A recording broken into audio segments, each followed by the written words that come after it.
Hi students, welcome to Chennai Academy.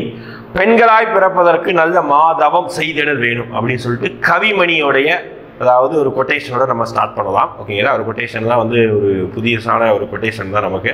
ஓகேங்களா? அப்போ நம்ம வந்து தமிழில் நம்ம வாரத்துக்கு ஒரு வீடியோ, ஓகேங்களா, வாரத்துக்கு ஒரு வீடியோ நம்ம வந்து தமிழையும் நம்ம ஃபோக்கஸ் பண்ணுவோம். ஓகேங்களா? அதாவது தமிழ் வந்து நம்ம ஆல்ரெடி நம்மளுடைய அகாடமி சேனலில் பார்த்தீங்கன்னா 6th செய்யுள் தனியாக, உரைநடை தனியாக, துணைப்படம் தனியாக, எல்லாமே தனித்தனியாக நம்ம வீடியோஸ் பார்த்துருந்தோம். ஓகேங்களா? அதோட நல்லா போயிட்டு இருந்தது. இப்போ நம்ம தமிழில் செலக்டிவான டாபிக்ஸ், ஓகேவா, கொஸ்டின் ஏரியா அப்படின்னு ஒன்று இருக்கும். தமிழில் வந்து சொல்லிட்டு எல்லாத்தையும் உட்காந்து படிச்சுட்டு இருக்கிறத விட செலக்டிவா கொஞ்சமா படிச்சுட்டு அதுல இருந்து ஈஸியா நம்ம அந்த ரிவிஷன் பண்ண மாதிரி ஆச்சு, அதுல இருந்து மார்க் எடுத்த மாதிரி ஆச்சு. அதனால நம்ம தமிழில் இருக்கக்கூடிய ரொம்ப முக்கியமான இம்பார்ட்டன்ஸான கேள்வி கேட்கக்கூடிய பாயிண்ட்ஸை மட்டும் நம்ம என்ன பண்ணலாம் அப்படின்னு பார்த்தீங்கன்னா தனியா நம்ம என்ன எடுத்து நம்ம சப்ஜெக்டா படிக்கலாம். ஓகேங்களா? இது ரொம்ப முக்கியமானது. டாபிக் டிஸ்கஸ் பண்ண போறது எல்லாமே கேள்வியில எதிர்பார்க்கக்கூடிய ஏரியா. ப்ரீவியஸ் இயரா நமக்கு நிறைய தேர்வுகள்ல தமிழ்ல வச்சிருக்கக்கூடிய தேர்வுகள்ல கேள்வி கேட்டிருக்காங்க. ஓகேங்களா? அதனாலதான் நம்ம இந்த ஏரியா மட்டும் ஃபோக்கஸ் பண்றோம். ஓகேங்களா? அடுத்தடுத்து வீடியோக்கள்ல பொது தமிழ் அப்படி வீடியோ போடும்போது நீங்க அதை கவனிச்சுக்கோங்க. ஓகேங்களா? சும்மா சாதாரண ஒரு வீடியோ நினைச்சுக்கிடாதீங்க. ஓகே, இது எல்லாமே ஒரு முக்கியமான கேள்வி கேட்கக்கூடியது ஏரியாவை ஒரு ரிவிஷன் பண்ண மாதிரி ஆச்சு, படிச்ச மாதிரி ஆச்சு. ஓகேங்களா? ஃபர்ஸ்ட் பார்க்கலாமா? ஃபர்ஸ்ட் நம்ம இந்த டாபிக் என்ன அப்படி பார்த்தீங்கன்னா கல்வியில் சிறந்த பெண்கள் அப்படின்னு சொல்லிட்டு ஒரு தலைப்புல 9th ஒரு லெசன் கொடுத்துருப்பாங்க. அதுல அதாவது ஒரு விழுப்பாட்டு படிக்கிற மாதிரி ஒரு லெசன்ஸ் கொடுத்துருப்பாங்க. அதுல வந்து பாக்ஸ் போட்டு அங்கங்க ஒரு சில மகளிரை பத்தி, அதாவது ஒரு சில பெண்களை பத்தி முக்கியமான அதாவது தேர்வு சம்பந்தமான தகவல்கள் அந்த அங்கங்க கொடுத்துருப்பாங்க. அதுல இருந்து இதுக்கு முன்னாடி ரிப்பீட்டடா நிறைய தேர்வுல கேள்வி கேட்டிருக்கிறாங்க. அதனால நம்ம என்ன செய்யறோம், ரிட்டன் அதை நம்ம என்ன பார்க்கிறோம், அதாவது கேட்டு கேள்வி ரிட்டன் ஆக போறது கிடையாது, அதே டாபிக்ல இருந்து வேற கேள்வி கேட்பாங்க. அதனால நம்ம அந்த விஷயத்தை மட்டும் ஃபோக்கஸ் பண்ணி நம்ம பார்க்கிறோம். ஓகேங்களா? இப்போ ஃபர்ஸ்ட் நம்ம தலைப்புல என்ன சொல்லியிருந்தோம், அதாவது அக்காலத்தில் இருந்து இக்கால பெண்கள் வரைக்கும், அந்த காலத்துல இருந்து பெண்களை வந்து யாரெல்லாம் கல்வியில் சிறந்து விளங்குறாங்க, இந்த காலத்துல வரைக்கும் பெண்கள் யாரெல்லாம் கல்வியில் சிறந்து விளங்குறாங்களோ எல்லாரையும் பத்தி நம்ம ஒவ்வொரு நம்ம பார்க்க போறோம். தமிழகத்துடைய பெண்கள் மட்டும் கிடையாது, இந்திய அளவில் கிடையாது, உலக அளவில் இருக்கக்கூடிய முக்கியமான பெண்கள் பத்தி நம்ம பார்க்க போறோம். ஓகேங்களா?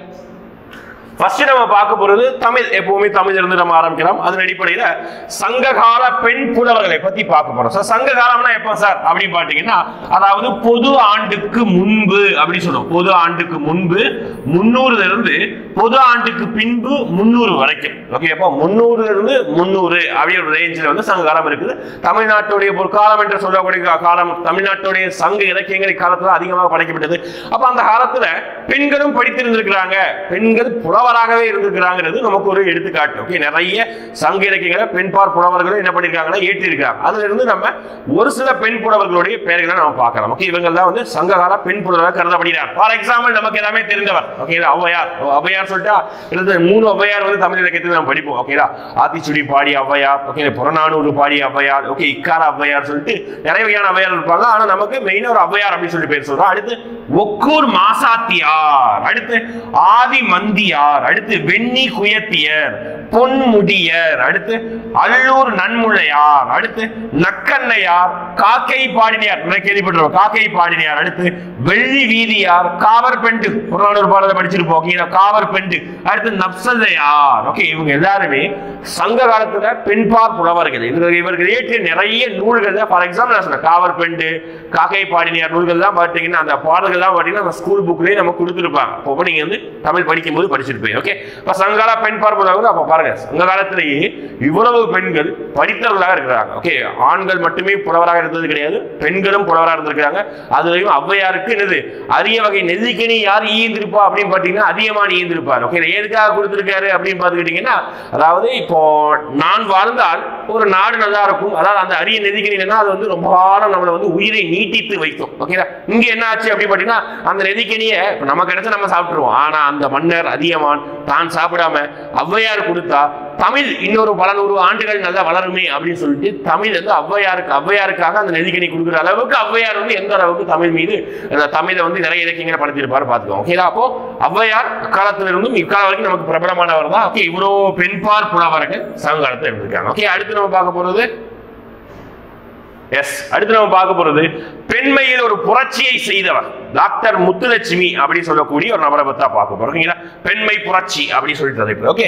முத்துலட்சுமியோட காலம் அப்படின்னு பார்த்தீங்கன்னா 1886 இருந்து 1968. ஓகே, முத்துலட்சுமி பத்தி நம்ம வந்து தமிழ் மட்டும் கிடையாது, நம்ம ஹிஸ்டரியிலையும் படிக்கணும். அதுக்கப்புறம் பார்த்தீங்கன்னா நம்மளுடைய யூனிட் 8லையும் நம்ம படிக்கலாம், யூனிட் 9லையும் படிக்கணும். ஓகே, ஓவராலா இந்த முத்துலட்சுமிங்கிற ஒரு நபர் வந்து ரொம்ப முக்கியமான ஒரு நபர் நமக்கு சப்ஜெக்ட் ரிலேட்டடா. ஓகே, நிறைய தடவை ப்ரீவியஸ் இயர் குரூப் 1லையும் சரி, குரூப் 2 சரி, குரூப் 4லையும் சரி, ப்ரீவியஸ் இயரா நிறைய क्वेश्चंस நம்ம கேட்டிருக்காங்க. ஓகேங்களா, அப்ப இவரை நம்ம என்ன சொல்றோம் அப்படின்னா தமிழகத்தின் முதல் பெண் மருத்துவர் அப்படிங்கிற அடையாளம் இவருக்கு இருக்குது. ஓகேங்களா, பெண்கள் தான் மருத்துவர், பெண்கள் படிக்கிறதே ஒரு பெரும் பாடாக இருந்த காலங்கள்ல பெண்கள் மருத்துவராகவே மாறியிருக்காங்க. அப்ப தமிழகத்திற்கு முதல் பெண் மருத்துவர் என்ற அடைமொழியும், இந்திய பெண்கள் சங்கத்தின் முதல் தலைவர், தலைவராக இருந்தது மட்டும் கிடையாது, இந்திய பெண்கள் சங்கத்துடைய முதல் தலைவராகவும் கருதப்படுகிறார். நெக்ஸ்ட், சென்னை மாநகராட்சி, சென்னை மாநகராட்சியின் முதல் துணை மேயராக இருக்கிறார். ஓகேங்களா, சென்னை மாநகராட்சி நமக்கு தெரியும் இந்தியாவிலே தொடங்கப்பட்ட முதல் மாநகராட்சி. அப்ப அந்த மாநகராட்சியுடைய முதல் பெண் மேயராக, மேயர் கிடையாது, பெண் துணை மேயராக இருக்கிறார். ஓகே, அடுத்து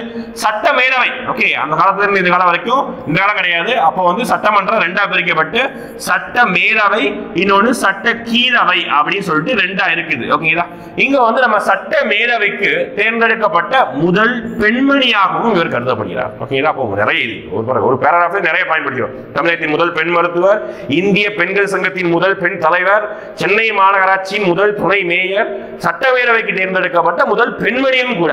முடிஞ்சு போச்சா? ஓகேங்களா, அப்போ அதுக்கப்புறம் பாருங்க, அதுக்கப்புறம் இவர் வந்து இவ்வளோ இதை அடைந்ததுக்கு அப்புறம் சட்டமேலவையில ஒரு உறுப்பினர் ஆனதுக்கு அப்புறம் சமுதாயத்துக்கு தேவையான பெண்கள் வீட்டிலேயே ஒடுங்கி இருப்பதற்கான தமிழ்நாட்டிலேயும் சரி இந்தியாவிலே இருந்த முக்கியமான மரபுகளை இவர் வந்து கண்டிப்பா அதை ஒழித்து கட்டணும் அப்படின்னு சொல்லி ஆசைப்பட்டு அவருடைய முன்னெடுப்பாக கொண்டு வரப்பட்டதுதான் தேவதாசி ஒழிப்பு சட்டம். ரொம்ப முக்கியமானது தமிழ்நாட்டுடைய வரலாற்று.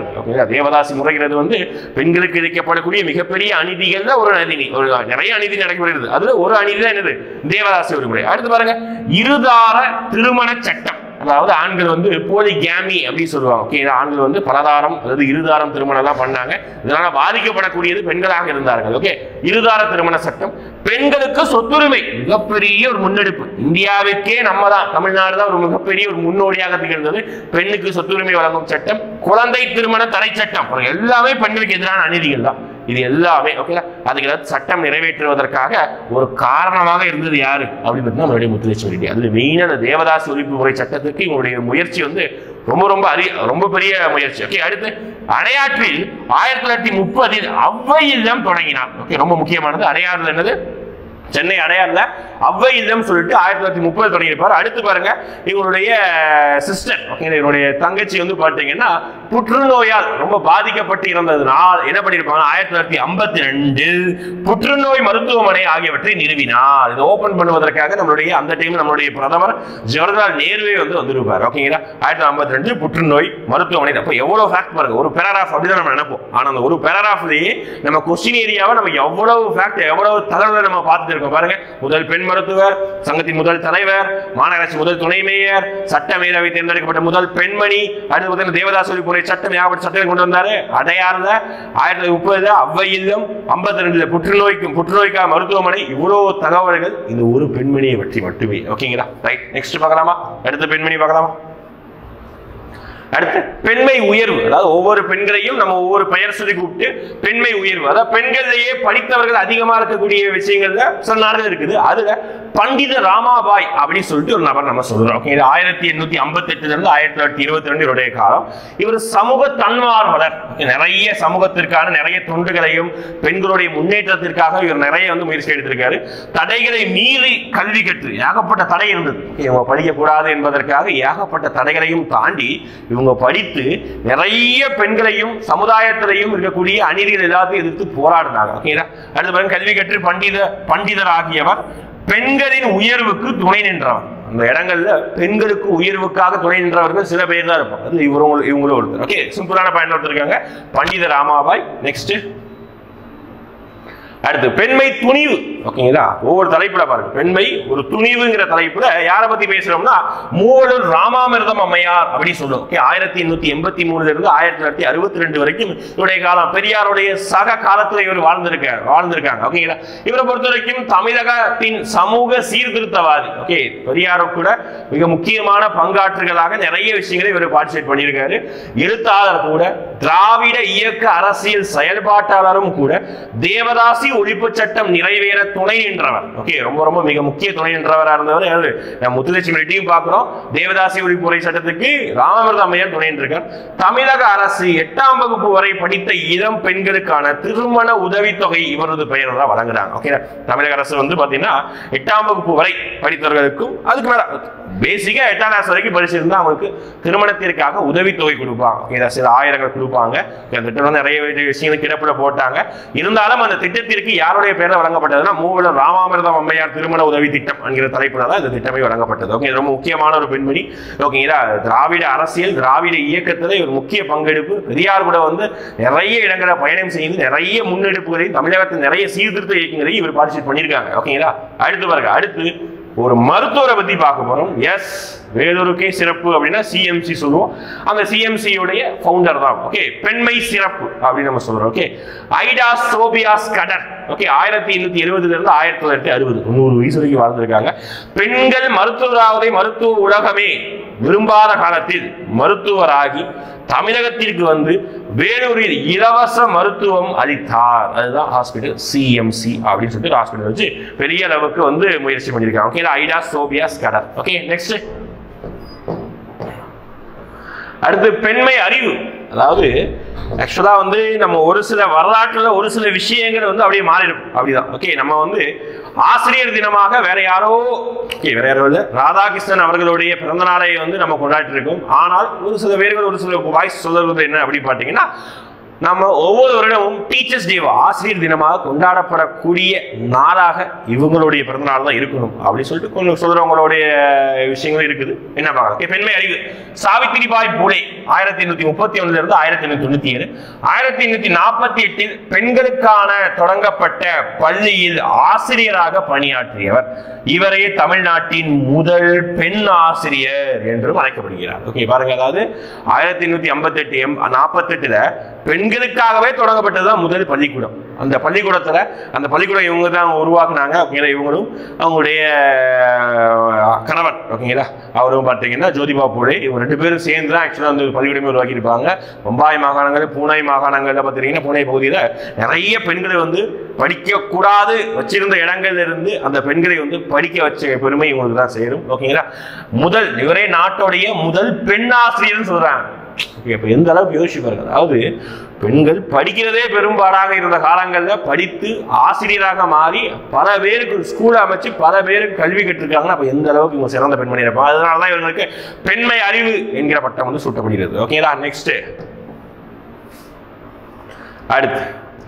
அடுத்து பாகிஸ்தானில் பெண் கல்வி வேண்டும் என போராட்டத்தில் இறங்கிய போது மலாலாவின் வயது 12. ஓகேங்களா, 1997 அடிப்படையில் ஆக்சுவலா பார்த்தீங்கன்னா ஆப்கானிஸ்தான், பாகிஸ்தான் 2 நாடுகள் தீவிரவாதத்தில் வந்து நிறைய இடங்கள்ல அட்டாக் ஆகியிருந்த நிலைமையில தீவிரவாத செயல்னால ஆப்கானிஸ்தான்ல தீவிரவாத செயல்னால அவங்களுடைய ஒரு பெண்ணுடைய கல்வி பாதிக்கப்பட்டது. இந்த பெண்ணுடைய கல்வி பாதிக்கப்பட்டது. இந்த என்னோட நிலைமை வேற யாருக்குமே வரக்கூடாது என்பதற்காக 12 வயசுலேயே okay power of education, okay கல்வியுடைய பவர் உங்களுக்கு வேணும், கல்வி உங்களுடைய வாழ்க்கையை மாற்றும் சொல்லிட்டு ஏகப்பட்ட இடங்கள் சொற்பொழிவு, ஏகப்பட்ட இடங்கள்ல போராட்டத்தில் இறங்கினாங்க 12 வயசுல. யோசிச்சு பாருங்க. அதனாலதான் இவங்களுக்கு மிகச்சிறிய வயதிலேயே நோபல் பரிசு கொடுத்திருந்தாங்க, அமைதிக்கான நோபல் பரிசு கொடுத்திருந்தாங்க. ஓகே, யூசுப் மலாலா. நெக்ஸ்ட் போலாமா? அடுத்து லாஸ்டா தெரிந்து கொள்வோம் தகவல்கள்ல ஒரு 3 விஷயம். ஓகே, அடுத்து பெண் கல்வி ஊக்குவிப்பு திட்டம். ஓகே, அதாவது ஈவேரா நாகம்மை இலவச கல்வி உதவி திட்டம் பட்ட மேற்படிப்பிற்குரியது. ஓகேங்களா, 8ஆம் வயசு வரைக்கும் பெண்களுக்கு திருமண உதவி திட்டம் வந்து மூல ராமாமிர்தம். இங்க வந்து ஈவேரா நாகம்மை வந்து பட்ட மேற்படிப்புக்காக உதவு பண்றது. அடுத்து சிவகாமி அம்மையார் கல்வி உதவி திட்டம் கல்வி, திருமண உதவித்தொகை ஆகியவற்றுடன் தொடர்புடையது. ஓகேங்களா, சிவகாமி அம்மையார் திட்டம். அடுத்து பாருங்க, தனித்தமிழில் சிறந்த நீலாம்பிகை அம்மையார். அதாவது தனித்தமிழ் தமிழ்நாட்டில் வந்து எந்த அளவுக்கு தமிழ் சங்க இலக்கியங்களை பெருகி இருந்ததோ அந்த காலத்துல பின் நாட்கள்ல அதாவது 19ஆம் நூற்றாண்டுகள்ல என்ன ஆயிடுச்சு அப்படின்னு பார்த்தா தமிழோடு வடமொழிகள் கலப்பு ஏற்பட்டது. ஓகே, அதனால வந்து நம்ம தமிழ் மொழியுடைய பயன்பாடு வந்து கம்மியானது. ஓகே, இதெல்லாம் என்ன பண்ணாங்க அப்படி பார்த்தா ஒரு சில பேர் என்ன பண்ணாங்க அப்படி பார்த்தா தனித்தமிழ் இயக்கம், தமிழ் மட்டுமே பேசணும், வடமொழி கலப்பு இருக்கக்கூடாது என்பதற்காக நிறைய மூவ்மெண்ட் ஓகே தனித்தமிழ் இயக்கம் ஸ்டார்ட் பண்ணியிருப்பாங்க. அதுல ஒன் ஆஃப் த முக்கியமான ஒரு மெம்பர் என்ன அப்படி பார்த்தா மறைமலை அடிகளார். ஓகே, அவங்களுடைய பொண்ணு தான் யார் பார்த்தா அந்த நீலாம்பிகை அம்மையார். ஓகே, பெரியார் பட்டம் வழங்கப்பட்டதுல இவனுக்கு ஒரு பங்கு இருக்குது. ஓகே, மகள் ஆவர். தந்தையை போலவே தனித்தமிழுக்கு பற்றுடையவர். இவரது தனித்தமிழ் கட்டுரை, வடச்சொல் தமிழ் அகரவரிசை, முப்பெண்மணிகளின் வரலாறு, பட்டினத்தார பாராட்டிய மூவர் ஆகிய நூல்கள் தனித்தமிழில் எழுத விரும்புவோருக்கு மிகவும் பயனுள்ளவனவாக விளங்குகின்றன. அப்ப இவர் எழுதிய நூல்களை பாருங்க, முக்கியமான ஃபேக்ட்பா, தனித்தமிழ் கட்டுரை, வடச்சொல் தமிழ் அகரவரிசை, முப்பெண்மணிகளின் வரலாறு, பட்டினத்தார் பாராட்டிய மூவர். ஓகே, 4 புக்ஸ் இருக்குது. 1 2 3 4 இந்த 4 புக்ஸ் ரொம்ப முக்கியம். ஆகிய நூல்கள் தனித்தமிழில் எழுத விரும்பும், தனித்தமிழில் தான் எழுதணும் விரும்பப்படுவாங்க பாருங்க, அவங்களுக்கு வந்து ரொம்ப ஹெல்ப்ஃபுல்லா இருந்தது. ஓகேங்களா, நெக்ஸ்ட் அடுத்து கோத்தாரி குழு. அதாவது எஜுகேஷன் ஒரு முக்கியமான ஒரு விஷயம். அதை என்ன பண்ணிருக்காங்கன்னா 1964 வந்து கோத்தாரி குழு பெண்கள் கல்விக்கு அனைத்து நிலையிலே பெண்கள் கல்வியை வந்து வலியுறுத்தியது. அடுத்து ரொம்ப முக்கியமான சட்டம் 1929ஆம் ஆண்டு பிரிட்டிஷ் அரசாங்கம் கொண்டு வரப்பட்ட சட்டம் தான் பெண்களுக்கான திருமண வயதை நிர்ணயித்த சட்டம், சாரதா சட்டம் என்று அழைக்கப்படுகிற சட்டம். ஓகேங்களா, பெண்கள் முன்னேற்றத்திற்கு தடைக்கல்லாய் இருப்பது குழந்தை திருமணம். எனவே அதை தடுக்க 1929ஆம் ஆண்டு சாரதா சட்டம் கொண்டு வரப்பட்டது. ஓகேங்களா, அடுத்து ஈத்த ராஜேஸ்வரி அம்மையார் 1906 to 1955 தமிழ் இலக்கியம் அறிவியல் ஆகிய துறைகளிலும் சிறந்து விளங்கினார். திருமந்திரம், தொல்காப்பியம், கைவலியம் போன்ற நூல்களில் உள்ள அறிவியல் உண்மைகளை குறித்து, அதாவது சயின்டிபிக் நியூஸ். ஓகே, தொல்காப்பியத்துல எக்கச்சக்கமான சயின்ஸ் நியூஸ் இருக்குது. ஓகே, திருமந்திரத்திலும் இருக்குது. ஓகே, அந்த சயின்ஸ் நியூஸ் தான் உண்மைகளை குறித்து சொற்பொழிவு ஆற்றியுள்ளார். ராணி மேரி கல்லூரியில் அறிவியல் பேராசிரியராக பணியாற்றினார். சூரியன், பரமாணு புராணம் போன்ற அறிவியல் நூல்களை எழுதியுள்ளார். நூல்களும் முக்கியம். ஓகே, சூரியன் பரமாணு புராணம் என்ற நூல்களை எழுதியுள்ளார். ஓகேங்களா, இதுதான் பார்த்தீங்கன்னா தமிழ் புத்தகத்துல மென்ஷன் பண்ணப்பட்டுள்ள கல்வியில் சிறந்த பெண்கள். நான் சொன்ன விஷயத்திலே நடத்துறதுல இருந்தே இதுக்கு முன்னாடி ப்ரீவியஸ் இயர்ல கொஸ்டின் கேட்டிருக்காங்க. இதுக்கப்புறமும் வரக்கூடிய குரூப் 4 தேர்வுகளை மற்ற தேர்வுகளை கேள்வியில் கேட்கலாம். அதனால நம்ம இதை ஃபோக்கஸ் பண்ணி நம்ம படிக்கிறோம். ஓகேங்களா, அது அடுத்தடுத்த வீடியோக்கள் தமிழ்ல செலக்டிவான டாபிக்ஸ் அது மட்டும் நம்ம பார்க்கலாம். வாரத்துல ஒரு வீடியோ நம்ம தமிழுக்காக ஒதுக்கலாம். அதே மாதிரி தமிழ் குறித்தான ஒரு டெஸ்ட். ஓகே, தமிழ் குறித்தான நம்ம மேபி அந்த இலக்கணம் மட்டும் ஒரு டெஸ்ட் மாதிரி நம்ம ஏதாவது ஒரு PDF ரிலீஸ் பண்ணி டெஸ்ட் மாதிரி வைக்கலாம். ஓகேங்களா, அடுத்தடுத்த வீடியோவில் அதை நம்மளுடைய முன்னெடுப்புகளாக நம்ம பண்ணலாம். ஓகேங்களா, தேங்க்யூ.